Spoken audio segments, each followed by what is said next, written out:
GC Bevington. ఈయన పూర్తి పేరు గై సి బెవింగ్టన్. ఈయన గురించి అందరికీ అంతగా తెలియకపోవచ్చు. ఈ కాలం వారికైతే అస్సలు తెలీదు. ఈయన రాసుకున్న డైరీ ప్రకారం చూస్తే ఈయన 18-19 శతాబ్దాల్లో ఉన్న వ్యక్తిగా మనం చూడొచ్చు. ఆయన తిరిగిన ప్రాంతాలను బట్టి చూస్తే పెరిగింది అమెరికాలో అని చెప్పొచ్చు. ఈయనది ఒకే ఒక్క ఫోటో ఉంది అంతే. అయితే పేరు తప్ప ఎప్పుడు పుట్టారు, ఎక్కడ పుట్టారు, ఏ ఊరు అనేది ఎక్కడా లేదు. ఎందుకంటే అనుకోకుండా ఆయన తిన్న డైరీ అగ్ని ప్రమాదంలో కాలిపోయింది. కాలిపోకముందు ఈయన రాసుకున్న డైరీని బట్టి అందరూ కూడా దేవుడు చేసినవన్నీ ఒక పుస్తక రూపంలో రాయండి అని చెప్పారు. రాసుకున్నవన్నీ ఈయన మాటి మాటికి చదువుకుంటూ ఉండేవారు. అలా చదువుకోవడం వల్ల ఒకప్పుడు దేవుడు ఈ రీతిగా చేశారు కదా, ఇప్పుడు కూడా చేస్తారు కదా అని చెప్పి చాలా సంతోషించి దేవుని యందు బలం పొందుకునేవారు. అయితే అనుకోకుండా ఈయన రాసుకున్నటువంటి డైరీలో తేదీలు, పేర్లు, ప్రాంతాలు ఇవన్నీ కూడా కాలిపోయాయి. అందరూ కూడా తేదీలదేముందండి, దేవుడు చేసినవి రాయండి, అవి మమ్మల్ని ఎంతో బలపరుస్తాయి అని చెప్పడంతో ఆయన మళ్ళా ప్రారంభించి రాశారు. జాన్ ఫ్లెమింగ్ అనే ఆయన మరి బెవింగ్టన్ గారికి 15 సంవత్సరాలుగా తెలుసు. మరి ఆయన టైప్ మిషన్ ఇచ్చారు. ఎందుకంటే మామూలుగా రాసిస్తే ప్రింటింగ్ ప్రెస్ వారు అంగీకరించరు. అందుకని ఆ టైప్ మిషన్ మీద మొత్తం టైప్ చేసి అచ్చువారికి ఇచ్చారు. మరి ఆ పుస్తకానికి రిమార్కబుల్ మిరాకిల్స్ అని ఇంగ్లీష్లో పేరు పెట్టి జనవరి 1వ తారీఖు 1973లో మొదటిగా అచ్చు వేయించారు. ఈ పుస్తకము తెలుగులో కూడా అనువదించబడింది. జనవరి 1, 1992లో మరి దీనిని అచ్చు వేశారు కూడా. దానికి జీసీ బెవింగ్టన్ ప్రార్థనా జయములని పేరు పెట్టారు.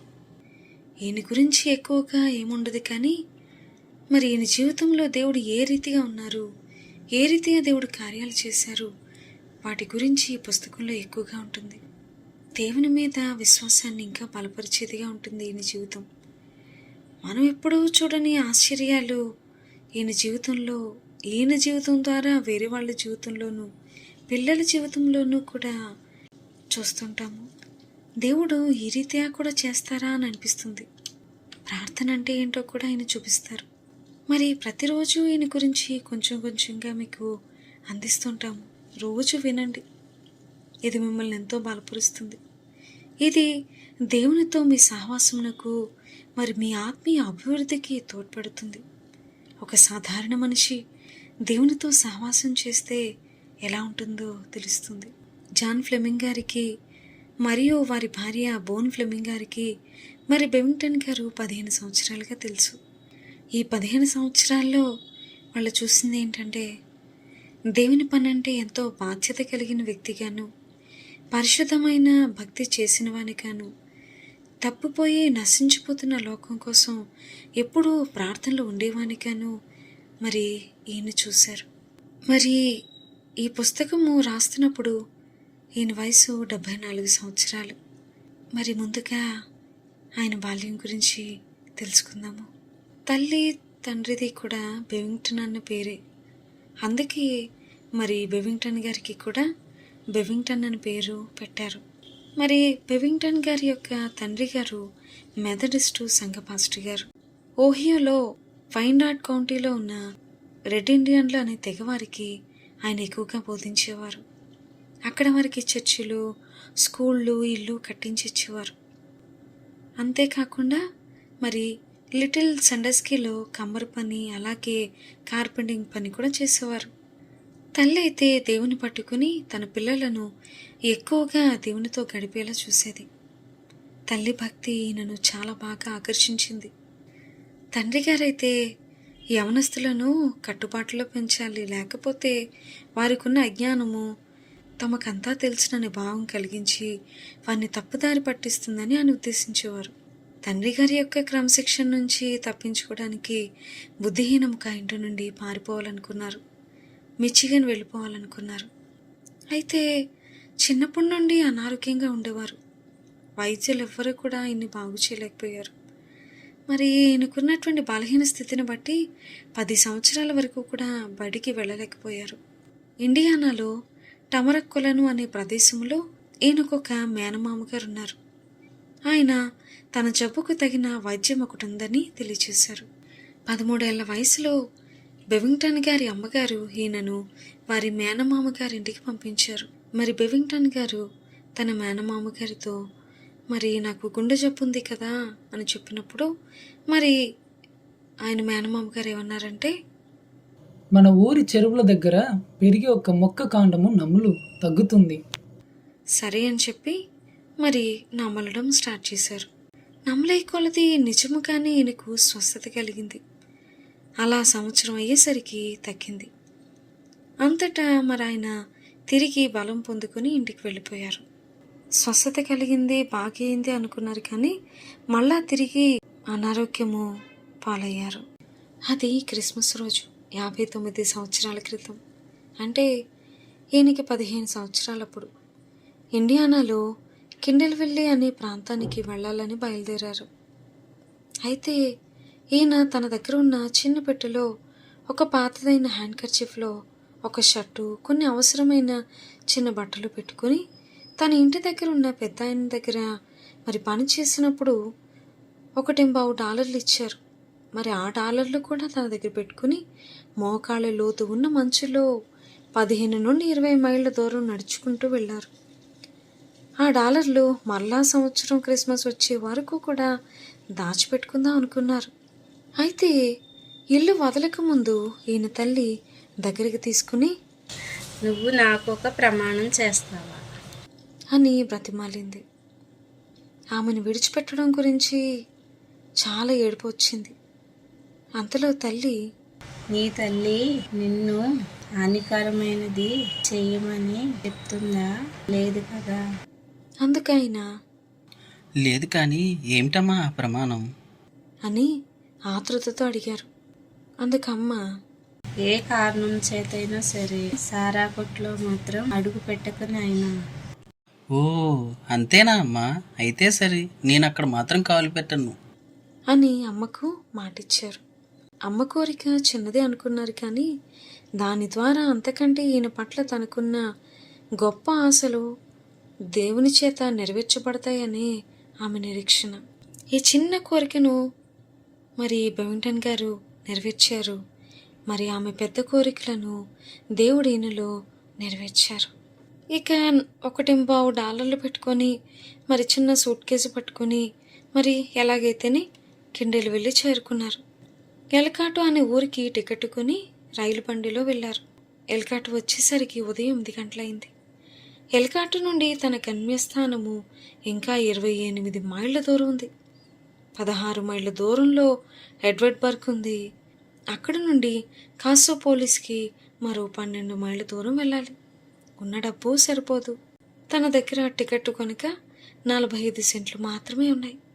బాగా ఆకలిగా ఉందని మరి అక్కడ ఒక అంగడికి వెళితే అక్కడ రొట్టి, వెన్న దొరికాయి. ఆ రెండింటిని మాత్రం కొనుక్కొని ఒక చేతిలో సూట్ కేసు, మరో చేతిలో తన భోజనము తీసుకుని ఆ పెద్ద పట్టణంలో ఉన్నటువంటి ప్రతి షాపుని కూడా చూస్తూ నిలబడ్డారు. అయితే అకస్మాత్తుగా ఒక ఆయన బెవింగ్టన్ గారి దగ్గరికి వచ్చి, హలో బాబ్ అని తనను పిలిచారు. బాబ్ అనేది వాళ్ళ ఇంట్లో తన ముద్దు పేరు. బెవింగ్టన్ గారు తన మనసులో, అమ్మో నన్ను పట్టుకుని తిరిగి ఇంటికి తీసుకుని వెళ్ళడానికి ఎవరో వెంబడిస్తున్నారు అని వేగంగా పరిగెత్తారు. ఆయన తన వెంట పట్టారు. అతను, ఆగబ్బాయ్ ఆగు, నీకేం హాని చేయనులే అంటూ చివరికి ఇతరుల సహాయంతో తను పట్టుకున్నారు. అతను, నీవు ఎల్కార్టుకు కొత్తవాడిలా కనబడుతున్నావు, మా ఇంటికి రా అని తన ఇంటికి తీసుకుని వెళ్ళారు. ఇంటికి రాగానే భార్యతో, ఇదిగో మన అబ్బాయి అని ఈయనని చూపించినప్పుడు బెవింగ్టన్ గారు ఆవిడ్ని చూడగానే తల్లి గుర్తొచ్చి దుఃఖం పొంగుకొచ్చింది. కానీ దిగమింగుకొని నవ్వుతూ ముందుకు వెళ్ళారు. మరి ఆవిడ బెవింగ్టన్ గారిని ప్రేమతో ఆహ్వానించి వేడి వేడి భోజనం పెట్టారు. ఈయనైతే ఆ చక్కని బల్ల దగ్గర ఎలా కూర్చోవాలా అని ఆలోచన చేస్తున్నారు. అలాంటి ఐశ్వర్యవంతుల ఇంట్లో ఎలా ప్రవర్తించాలో తనకి చేత కాలేదు. ఇక్కడ భోజనపు వల్ల తెల్లని గుడ్డతో కప్పబడి అందమైన ప్లేట్లు, గ్లాసులు, వెండి గరిటెలతో దగదగ మెరుస్తూ చాలా బాగా కనిపించింది. తనకు అక్కడ కూర్చోవడం కూడా ఎలాగో, భోజనం చేయడం ఎలాగో కూడా చేత కాలేదు. వారైతే మాత్రం తనని చాలా ప్రేమించారు. వాళ్ళకి ఒక కూతురు కూడా ఉంది. ఆమె పేరు మేరీ. ఆమె బెవింగ్టన్ గారిని చూసి చాలా సంతోషించి, మాతో ఉండిపో, మేము మిమ్మల్ని ప్రేమిస్తున్నాము అని చెప్పి, నాకు నువ్వు అన్నయ్యలాగా ఉండొచ్చు అని చెప్పి వెళ్ళిపోయింది. ఎంతలో అయినా తోటలోనికి వెళ్ళి కట్టెలు కొట్టి వారికి వంటకు సరిపోయినంత చెక్కలు సిద్ధం చేశారు. నీళ్లు తోడి డ్రమ్ములన్నీ నింపారు. కానీ పల్లెటూరు నుండి వచ్చిన తను ఇక్కడి నుండి ఎలా పారిపోవాలా అని ఎత్తుక్కుంటున్నారు. ఆ పెద్దంటి తల్లిగారు, మా కూతురితో పుట్టిన కొడుకు గత సంవత్సరంలో చనిపోయాడు. నీకు అతని పోలికలున్నాయి. నిన్ను మా కొడుకులాగా పెంచుకుంటాము. మా సొంత కొడుకులాగే చదివిస్తాము. మా ఆస్తిలో పాలిస్తాము. నీకు ఒకే ఒక్క చిన్న పని, పొద్దున్నే గ్లాసులు కడిగి గది శుభ్రం చేయాలి, అంతే అన్నారు. గ్లాసులు కడగడం ఏమిటా అని ఆ రాత్రంతా ఆలోచించారు. కానీ ఏం అర్థం కాలేదు. మరుసటి ఉదయం అల్పాహార సమయంలో గ్లాసులు కడగడం అన్నారేంటండి? ఆయన కొంతసేపు మౌనంగా ఉండి, ఏమీ లేదు. మా ఇంటికి ఎదురుగా రోడ్డు అవతల నాకు సారా కొట్టుంది. చాలా డబ్బును ఆ వ్యాపారంకి పెట్టుబడి పెట్టాను. నా భార్య, బిడ్డ దానిని మానుకోమంటున్నారు. నేనేమో వదులుకోలేకపోతున్నాను. మరి ఉదయాలు ఆ సారా త్రాగిన గ్లాసులు కడిగి గది శుభ్రం చేస్తావా అని అడిగారు. అయ్యా, సారా కొట్టులో మాత్రం అడుగు పెట్టకూడదని నా తల్లి నా చేత ప్రమాణం చేయించుకుందండి. అది మాత్రం మీరలేను. నీ తల్లి ఎంత మంచిది అని ఆయన చాలా ఆశ్చర్యపడ్డారు. తనను ఉండిపోమని ఎంతో బతిమాలారు. కానీ ఇదంతా ముందు ఉన్న దేవుని ప్రణాళికకు ఆటంకంగా ఉందని గ్రహించి వారి దగ్గర సెలవు తీసుకుని తన మామగారింటి వైపు ప్రయాణం సాగించారు. ఆ తల్లి, ఇదిగో $5 ప్రయాణ ఖర్చుకి అని ఇచ్చి పంపించారు. ఇంకా 12 మైళ్ళు నడవాల్సింది. నడుచుకుంటూ వెళ్తుంటే ఆ ఇంటిలో జరిగిన సంఘటనలన్నీ జ్ఞాపకం వచ్చాయి. ఒక పక్క వారు చూపించిన ప్రేమ తనలో సంతోషం కలిగించింది. కానీ చూడటానికి ఎంత మంచిదైనా అక్కడ ఉండడం దేవుని ఆలోచన కాదు అని ఆలోచిస్తూ ముందుకు సాగారు. ఎందుకంటే లోకంలో సంబంధించిన ప్రతీది అక్కడుంది. కానీ దేవునికి సంబంధించి ఏమీ లేదు అక్కడ. అందుకే అక్కడి నుంచి ఆయన బయలుదేరి ముందుకు సాగారు. మరి అలా వెళ్తూ దారిలో ఒక చెట్టు కింద మోకరించి తన హృదయం అంతటినీ దేవుని సన్నిధిలో కుమ్మరించారు. అలా కుమ్మరించినప్పుడు బలమైన ప్రార్థన ఆత్మచేత నింపబడ్డారు. ప్రార్థనలో నిమగ్నమయ్యారు. అప్పటికే ప్రార్థన మొదలుపెట్టి 2 గంటలైపోయింది. ఆ ప్రార్థనలోనే తన ఆత్మను బంధించిన ఎన్నో కట్లు తెగిపోవడము, తన ఆత్మలో పైకి లేపబడము జరిగాయి. ఆయన, దేవా, నన్ను ఒక భక్తిగల ఇంటికి చేర్చుము. నా తల్లిలాగా బైబిల్ చదివి ప్రార్థించేవారి ఇంటిని నాకు దయచేయి అంటూ తన ప్రార్థనను ముగించారు. ఆ ప్రార్థనలో తను పూర్తిగా మారిపోయారు. ఆ ప్రార్థన ఆయనకి పూర్తి మారు మనసుని అనుగ్రహించింది. అటువంటి సంతోషము తనెప్పుడు కూడా చూడలేదు. ఎంతో సంతోషంతో, ఆనందంతో గంతులు వేస్తూ ముందుకు వెళ్ళారు. తను ఆ మంచులో ప్రయాణం చేస్తున్నారు. చుట్టూరు చీకటున్నా వెలుగు మాత్రం ఆయన మీద పడుతూనే ఉంది. అలా ముందుకు వెళ్తూ ఉంటే ఒక పెద్ద భవనం కనిపించింది. తలుపు తట్టగా ఇంటి యజమాని తలుపు తీసి లోపలికి రమ్మన్నారు. మరి అక్కడున్నటువంటి ఆ యజమాని భార్య పిలిచి తనకు మంచి భోజనం పెట్టారు. కానీ ఈ ఇల్లు కూడా ధనికులదే, తనకు మించిన స్థలం అనుకుని తనకు భోజనం కూడా వద్దని ఆ రాత్రి తన ప్రయాణం కొనసాగించారు. దేవుడు తనని వెంబడిస్తున్నారని ఆయనకి తెలుస్తూనే ఉంది. మరి ఆయన చేసిన ప్రార్థనకి జవాబు రావడం కోసము ఎదురు చూస్తూ ఉన్నారు. ఎందుకంటే దేవుడు మన ప్రార్థనలకు జవాబిస్తారు. ఆ జవాబు ఇవ్వడమే ఆయన భారము, ఆయన బాధ్యత అన్నది. అలా ముందుకెళ్తూ ఉంటే ఆ మంచులో తన పక్కగా ఒక స్లై అనే బండి వెళ్తుంది. స్లై అంటే ఈ బండికి చక్రాలు ఉండవు. వెనకాల ఒక చెక్క ఉంటుంది, ముందు గుర్రాలు ఉంటాయి. మరి ఆ చెక్క మీద మనుషులు కూర్చుంటే మరి ముందుకి లాక్కుని వెళ్తారు. ఆ బండిని తోలుతున్నటువంటి వ్యక్తి బెవింగ్టన్ గారిని చూసి, ఎక్కడికి వెళ్తున్నా అబ్బాయి? అందుకు బెవింగ్టన్ పని వెతుక్కోవడానికి ఫలానా ఊరు వెళ్తున్నాను. అని చెప్పారు. ఈ చలికాలంలో పని వెతుక్కోవడానికి నువ్వు చాలా చిన్నవాడు, నాతో రా. అని తన బండిలో ఆయనను ఎక్కించుకున్నారు. 1 మైలు దూరం ప్రయాణం చేసిన తర్వాత ఆయన ఇంటి దగ్గర దిగారు. ఆయన భార్య తనను ఆహ్వానించి భోజనం పెట్టింది. కానీ భోజనం చేయకముందు ఆ ఇంటి యజమానుడు ఇలా ప్రార్థన చేశారు. దారంతటిలో ఏ ప్రమాదము కలగకుండా మమ్మల్ని కాపాడినందుకు నీకు స్తోత్రం. ఈరోజు మా వ్యాపారంలో లాభమిచ్చినందుకు, ఈ యువకుణ్ణి మా యొద్దకు చేర్చినందుకు నీకు స్తోత్రం. అలా ప్రార్థనలో స్వేచ్ఛగా దేవునితో మాట్లాడారు. ఆ ప్రార్థన వల్ల తన హృదయం కరిగి కన్నీరు కార్చారు.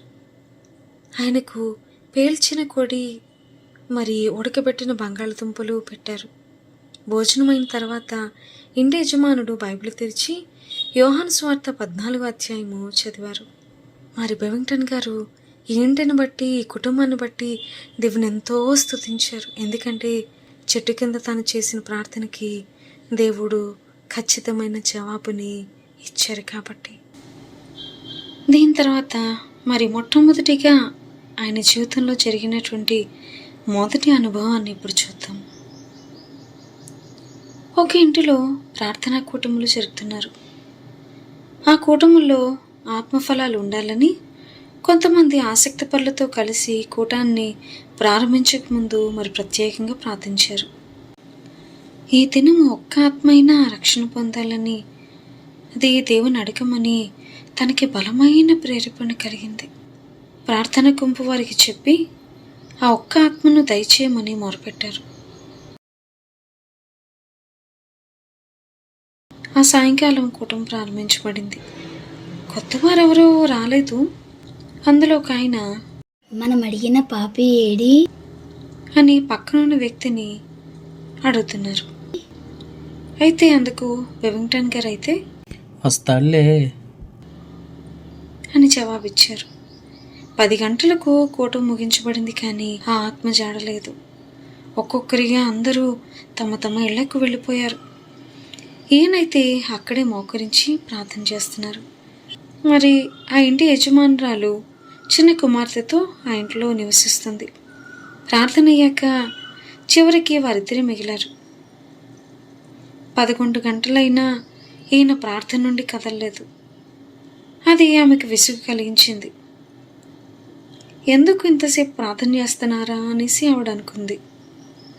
బెవింగ్టన్ గారు ఇంకా ప్రార్థన చేస్తూ, ప్రభువా, ఇంకా 1 గంట మాత్రమే మిగిలింది అని ఈయన మొరపెడుతున్నారు. ఎందుకు ఇంకా ప్రార్థన చేస్తూ ఉన్నారంటే మరి ఈయన దేవుని అడిగినటువంటి ఆత్మ ఇంకా రాలేదు. మరో 30 నిమిషాలు గడిచిపోయాయి. అంతటా తలుపు దడదడమని కొట్టి ఒక త్రాగుబొత్తు తూలుతూ లోపల పడిపోయాడు. ఇంతలో దేవుడు, నీవడిగిన ఆత్మ ఇదే అని స్వరము ధర మాట్లాడారు. అతడు తప్పత్రాగి స్పృహ లేకుండా ఉన్నాడు. ఇంతలో ఆ స్త్రీ అతనిని బయటికి నెట్టేయండి. కేక వేసింది. అందుకు బెవింగ్టన్ గారు ఇలా అన్నారు. అమ్మా, ఇతడు మన ప్రార్థనలకు జవాబు. ఆమె అయ్యో, ఆ మురికంతా నా తివాచికి ఉలుముతున్నాడు. చాలా బాధపడింది. బెవింగ్టన్ గారు ఇంతలో, తల్లి, మోకరించి దేవునికి ప్రార్థించు, మనకి 25 నిమిషాలే ఉన్నాయి. అందుకు ఆమె, తాగుబోతుకు దేవుడు ఏం చేయగలడండి? అందుకు బెవింగ్టన్ గారు ప్రార్థించమ్మా అని బతిమాలారు. ఇంకా 18 నిమిషాలే ఉన్నాయి. ఆవిడ, ఈ నిమిషాలు లెక్కేటండి. అందుకు బెవింగ్టన్ గారు, ఇప్పుడు దేవునికి మొరపెట్టమ్మా, తర్వాత చెప్తాను. ఈ లోపు మరి ఆ త్రాగబొత్తుకు తెలివి వచ్చి నేను ఎక్కడున్నాను, ఏం చేస్తున్నాను అని అడిగాడు. అందుకు బెవింగ్టన్ గారు, ఇక్కడ నేను దేవుని తట్టు నా చేతులెత్తుతున్నాను, నిన్ను త్రాగుడు నుండి ప్రభువు విడిపించబోచున్నాడు. అందుకతడు, విడిపించేశాడండి. నేను భక్తిపరును కాననుకుంటున్నారా? నీకు భక్తి లేదు, ఏమీ లేదు. ఎందుకు లేదు? మోకరించవయ్యా, పశ్చాత్తాపడు, రక్షణ కొరకే పట్టుతో మొరపెట్టు. త్రాగుడను దయ్యమును బయటకు తోలినట్టు దేవునిని వేడు. తన మాటలు అర్థమవడానికి అతనికి కొంత సమయం పట్టింది. వారందరూ ప్రార్థన చేస్తూనే ఉన్నారు. నేలపై పడి మొరపెడుతున్నారు. దేవుని మహిమ వారిపై దిగింది. ఇంట ఏమైతే అదిరిపోయింది. విడుదల పొందిన మరతను సంతోషం పట్టలేక తనని ఎత్తుకుని కథంతా తిరిగారు. ఇంకా 3 నిమిషములకు గడియారం 12 గంటలు కొట్టింది. మరి దేవుడు ఇస్తానన్న ఆ ఆత్మ మరి ఆ రోజు దాటకుండానే ఆ రోజునే దేవుడు అనుగ్రహించారు. మరి ఇది జరిగిన తర్వాత మరి ఎన్నడూ కూడా మరతను త్రాగలేదు. అయితే ఆ తర్వాత 3 సంవత్సరాలు బ్రతికి ప్రభునందు నిద్రించాడు. బెవింగ్టన్ గారు పేద ప్రజలకు బట్టలు సేకరించి పంచిపెట్టేవారు. విశ్వాసి అయిన ఒక పేద విధవరాలు ఉండేది. ఆమెకేమో 3 పిల్లలు. ఎంత కష్టమైనా ఎవరికి ఏమి చెప్పేది కాదు. విశ్వాసంతో కష్టాలను జయిస్తూ ఇతరులకు ఇచ్చేమిట్లోనే ఉండేది. అందరికీ సహాయం చేస్తూనే ఉండేది. ఒక వారము ఆమె ప్రార్థనకి రాలేదు. కారణం ఏంటో అని ఆమెని దర్శించడానికి వెళ్ళారు బెవింగ్టన్ గారు. అయితే ఆమె పిల్లల బట్టలు ఉతుకుతుంది. మరి ఆమె వేసుకున్న చెప్పులు బాగా అరిగిపోయి ఉన్నాయి. చలికాలానికి బొత్తిగా పనికి రాకుండా ఉన్నాయి. ఇంటికి వచ్చి ఒక కొత్త బూట్ల జత కొరకు ప్రార్థించడం మొదలుపెట్టారు. 10 లేక 11 గంటలు ప్రార్థన చేశారు. తెల్లవారుజామున 4 గంటల సమయంలో కొత్త బూట్ల జతని ప్రభు చూపించారు. దేవుడు ఆ కొత్త బూట్ల జతని చూపించాక కాసేపు నిద్రపోయారు. ఉదయం 7 గంటలుగా వచ్చింది. దేవుడు జవాబిచ్చారన్న నిశ్చయితతో అల్పాహారం పుచ్చుకున్నారు. ఆ దినపు కూటమైన తర్వాత ఒక సహోదరి తన దగ్గరికి వచ్చి, అయ్యా, నేను ఈరోజు పొద్దున్న చెప్పులు కొనుక్కున్నాను. ఒకటి వేసుకుని చూస్తే సరిగ్గా సరిపోయింది. ఇంటికి వెళ్ళి రెండవది వేసుకుని చూస్తే అది మొదటి దానికన్నా 2 పెద్దదిగా ఉంది. మరి వీటిని మీకు ఇచ్చేస్తున్నానండి అని చెప్పింది. తను అడిగిన బూట్లు ఇవే అయి ఉంటాయని వాటిని అందుకున్నారు. మరో సహోదరిని పిలిచి ఈ బూట్ల చేతను ఆ పేద సోదరికి పంపించారు. ఆ స్త్రీ ఆవిడ దగ్గరికి వెళ్లారు. అప్పుడు ఆమెతో, అమ్మా, నీకొక కొత్త చెప్పుల జతను తెచ్చాను. కానీ ఒకటి మరొక దానికంటే 2 సైజులు పెద్దది అని చెప్పింది. అది విని ఆమె సంతోషపడి, ఏ కాలు పెద్దది అని అడిగింది. ఎడమకాలు అని అన్నప్పుడు ఆమె మరింత సంతోషపడి, నా పాదములు ఒకటి పెద్దది ఒకటి చిన్నదని నా దేవునికి తెలుసు కదా, ఆయనకి స్తోత్రములు అనింది. నిజంగా ఆమె ఎడమకాలే పెద్దది. ఇంకా ఈ రీతిగా అనేకమైనటువంటి కార్యాలున్నాయి దేవునివి. ఎవరు మిస్ అవ్వకుండా ప్రతి ఒక్కరు కూడా వినండి. అందరికీ కూడా షేర్ చేయండి. ఎందుకంటే ఈయన జీవితం మన విశ్వాసాన్ని ప్రభువునందు ఇంకా చాలా పెంచుతుంది. ప్రతిరోజు కూడా మీకు అందిస్తుంటాము. ప్రతిరోజు వినండి.